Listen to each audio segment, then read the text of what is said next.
Medicare's five-star enrollment period is happening now. This means if you have Medicare, you can join or switch to a five-star plan like People's Health today. And we're talking to Dr. Brent Wallis from People's Health. Tomorrow is National Caregivers Day, and we've been talking about that. Doc, what help is out there for caregivers who may be feeling a burnout? Yeah, there actually are a lot of resources, and what every caregiver should know about is respite care. And a lot of people don't realize what that is. Respite care really is either planned or emergency relief for the primary caregiver.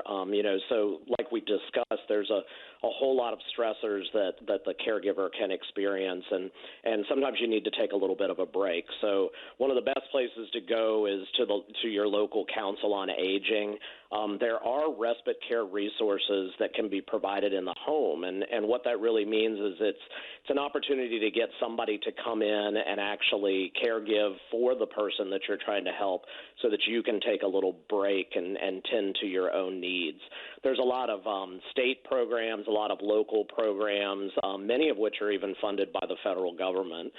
Some families actually, in order to take a little break, will even pay out of pocket to hire some direct care workers who may be able to provide that respite type care themselves. And then, there are adult day programs. A lot of the local senior centers have programs where you can bring your loved one and they can do arts and crafts and interact with other people. It gives you a little break to get the things done you need to do. And in really severe cases, we even have facility-based respite where there may be a location like a nursing home or another facility where you can take someone, to give them a little break and yourself. And don't not ask for help from other family and friends. So if you've got brothers and sisters or grandkids that can also jump in and help, you definitely want to use those resources when you can. And, the last one I'll mention is really a lot of people don't realize that health insurance can jump in and help as well.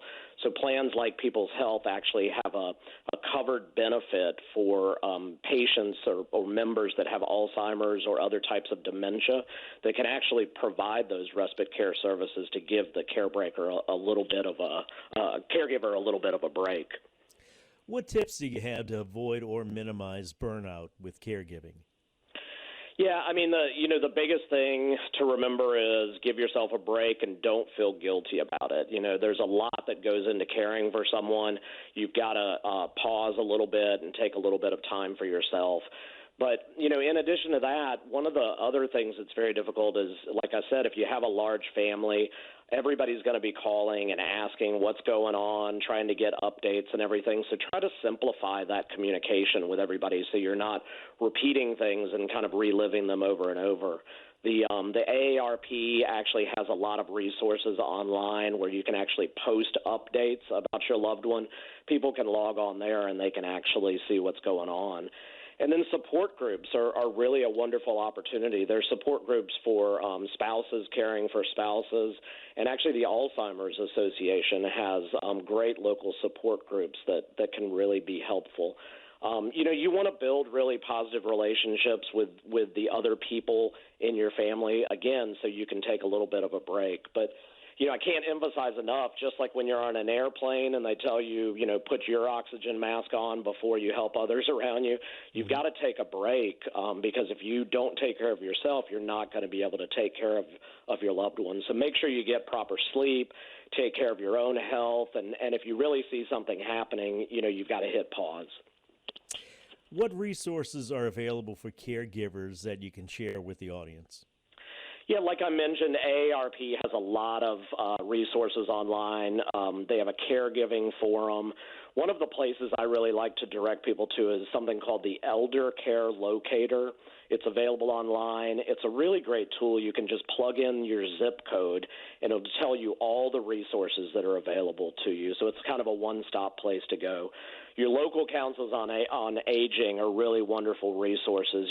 Jefferson and Orleans, St. Tammany, all of the local parishes have these councils on aging that can help to coordinate those resources, find respite care when you need it as well. So they're really a great resource to figure out, what is out there that can help you care for the person that you're trying to care for. And how can people find out more about People's Health? Yeah, you can always go to our website, peopleshealth.com, or give us a call. I've mentioned before we've opened a Medicare Center on veterans. It's right at the corner of Causeway and Vets next to Party City.